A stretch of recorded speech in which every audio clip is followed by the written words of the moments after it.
Time to take our first look at sports now, Carly, and we're going to be talking a little bit of volleyball. And I guess part of the problem with any college team really is that you have players graduate and then move on, and then you got to kind of rebuild that team again almost from scratch sometimes. Yeah, recruiting becomes just as much a part of the game as almost the sport itself. Well, the Lakeland Rustlers women's volleyball team made last season a year to remember. Halfway through the season, the squad was one of the top 10 teams in the country. Then the Lady Rustlers wrapped up their 2010-2011 campaign with a school best 4th place finish at provincials. It's a new school year, and that means a new season for the Rustlers. And as Aaron Strack explains, while the goals in the court are still the same, there is more than one new face in town.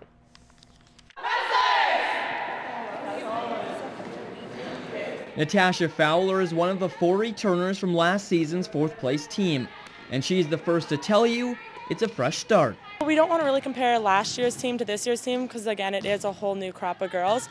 And so for now, we just want to go like one match at a time. Like, we can't start thinking about too far in advance. So right now, we're just like looking for exhibition. And then, of course, as soon as league starts, we want our first win there. The Central Butte, Saskatchewan product knows she has to answer the bell and lead this team.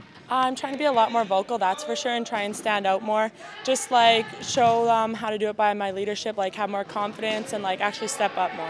She's not the only one. Some of the veterans coming in are going to have to take a bigger role, a leadership role, but also a role on the floor, finding ways to score. There's a number of different people that could potentially do that for us, so we're just going to have to wait and see who it's going to be. It's really important because we do have 9 rookies this year. But I'm just super excited to have some fresh new faces and people who are willing to put in a good effort. And get in the air, go! The Rustlers lost both of their setters in the offseason, but Dyer feels with the pair they brought in, they won't skip a beat. The setter that we recruited coming in is definitely at a starting spot that I'm very comfortable with, and will definitely be able to step in right away and play. I feel right at home. Everybody's so laid back and it's Fielding has the next few weeks to mesh with their teammates before they open up the season October 21st in Edmonton against the Concordia Thunder. Aaron Strack, Newcap Sports.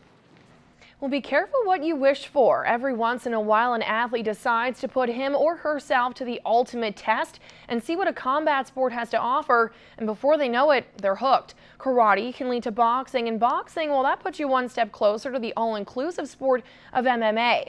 Jacob Zaire caught up with one local athlete looking to make the transition from the ring to the cage.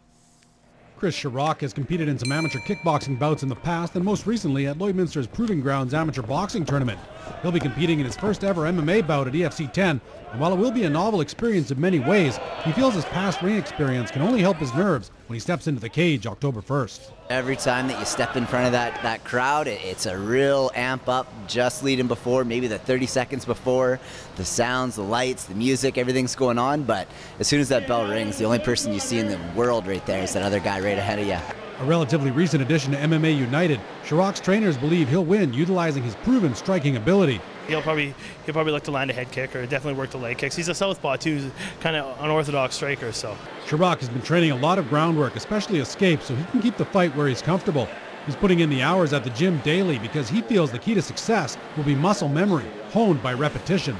Just taking in all that info and practicing it again and again and again, so that when those jitters happen, when those lights go up, that it's known that it's not going to be a lot of thinking. It's not going to be guesswork. It's going to be things you know. His upcoming opponent is a mystery, as Chirac doesn't even know his name, let alone his fighting style. But by focusing on his own assets and trusting in his cornermen and teammates, he's confident he'll come out on top.